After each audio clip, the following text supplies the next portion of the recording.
Yon, mapagpalang araw po muli mga kalaki. Nandito na naman po tayo sa ating munting manukan. Yan. May papakita lang po sana ako sa inyo yung ating isang nakasalang sa breeding pen. Lalo na sa ating mga regular buyer dyan. Panoodin nyo to at ito yung aabangan nyo na makukuha yung bloodline na mga day old hanggang 3 months old. Kaya tara, samahan nyo ako.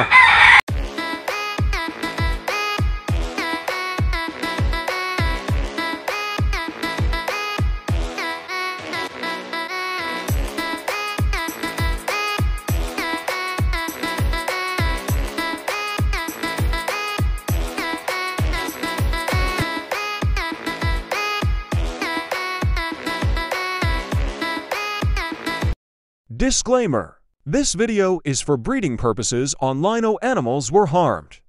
In making this video, mga kalaki, ito po yung inyong aabangan na pinagpapares natin. Ito po yung mga regular buyer natin na nagtatanong kung ano mga nakasalang natin sa ating breeding pen. Ito po yung isa sa mga crosses natin. Yon mga kalaki, karamihan po ngayon, bali crosses pa lang po muna yung mga binibreed natin. Bali sa last na pagbibreeding natin, dun lang tayo magpapapuro. Pero meron tayo nakasalang na isang puro. Yan, papakita ko sa inyo. Bali ito na breeding pen number 5 po to. Ito po yung final na selection natin na ibibreed ngayon. Yan, ito po ay pure Papay Gray na babae. Yan, dalawa po sila. Yan. Nagpapakasta na sila. Saka ito pong ating kanawayon. Yan po, yung ating kanawayon. Kitang kita nyo, napakapulang-pula po yung mukha niyan. Kanawayon na yan. Yan. Ayan po ang pinagpares natin ngayon. Sa susunod na breeding natin, magpapalabas naman tayo ng pure Papay Gray. Pero sa ngayon po, mga crosses lang po muna. Ayan mga kalaki. Kung makikita nyo, medyo ano pa siya, medyo alangan pa sila sa ano, kasi ngayon ko pa lang sila pinagpares. Yan, pinurga ko na sila, pinaliguan ng isang araw, tapos tinurukan natin kagahapon. Yan, ito po yung isang ano, yun, yung mga regular buyer natin na kumukuha ng mga sisiw. Bali hindi tayo magre-release po muna ngayon ng day old nga pala mga kalaki. Titingnan natin kung mag-release tayo ng week old o 1 month old. Yan.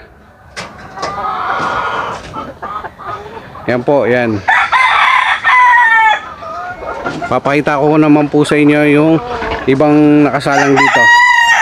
Yan mga kalaki, ito naman po ang ating breeding pen number 4. Yan, kung makikita nyo po, ang lalaki ay pure Boston Roundhead. Ang mga babae po ay pure Golden Boy. Yan po, dalawa lang din po ang babae nakasalang.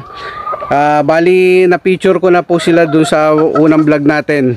Yan, pinapakita ko lang po sa inyo. Ngayon, tapos na silang maglugon, napaliguan na rin sila, naturukan na, halos nagpapakasta na. Kaya yung mga regular buyer natin po dyan, ito po, ayan, ito na po yung request nyo na crosses. Yan, Boston Sweater, Golden Boy, saka pure ano, Boston. Yan, EEJ po yung isang hinahin na yun, EEJ line. Ito po Isculin line F1. Tapos ito po, ito yung nabili natin sa Sun Heaven Game Farm. Ayan po, ayan. Ayan, may ano pa po siya, wing band. Ito po papakita ko sa inyo. Ito naman po yung ating breeding pen number 6. Hindi pa natin nalalagyan ng pangalan dito nung ano, pero lalagyan natin yan. Yan. Bali, ito naman po mga kalaki, ito naman pong broodcock na to ay pure 5K sweater na Iskulin line F1. Kung makikita nyo, napakalapad talaga ng katawan yan. Yan. Mga inanak niyan, halos nagpanalo na po mga anak niyan. Yung mga nakakakuha po sa atin, yun po ang nagpapatunay na talagang winning line tong mga binubroodcock natin. Ayan po.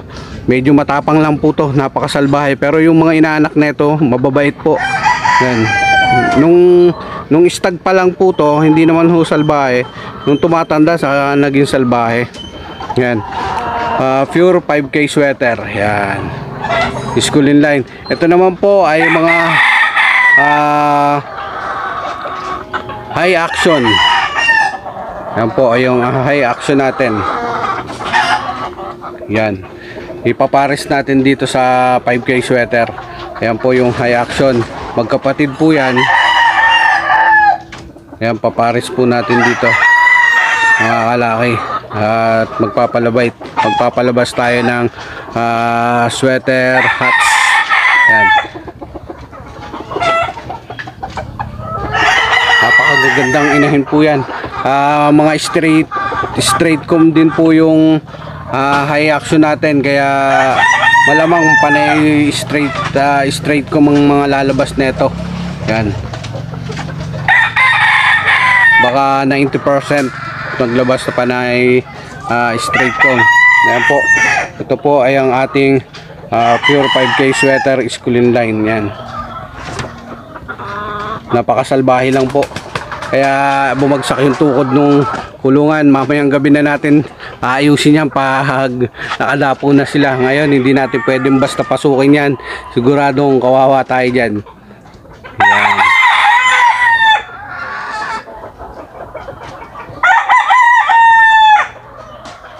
Hindi na po natin nahawakan mga laki. Ayan, kung makikita nyo kung anong klaseng nakikita nyo yan, yun na yun po. Napakalapad talaga ng katawan yan. Ayun mga kalaki, maraming salamat sa inyong panonood. Muli ako yung nagpapasalamat sa inyo at sa walang sawa ninyong pagsusuporta sa aking YouTube channel. Ayun, pinakita lang po natin yung ating nakasalang na mga crosses. Yan, sa susunod po, susunod na breeding natin, magpapalabas na tayo ng mga pure. Sa ngayon po, wala muna tayong pure papalabasin. Kung may pure man ako nakasalang, ay pansarili ko muna uli, mga kalaki. Yung sa susunod na po na papisa, doon po tayo magpapalabas. Kaya po ang ating munting manukan, nandito po tayo. At hapon na magpapakain na rin po tayo. Yun, maraming salamat po muli mga kalaki. Ito po si Master Laki TV, nagpapasalamat lagi sa inyo at walang sawang nagpapasalamat. Yun, maraming salamat and God bless. Thank you.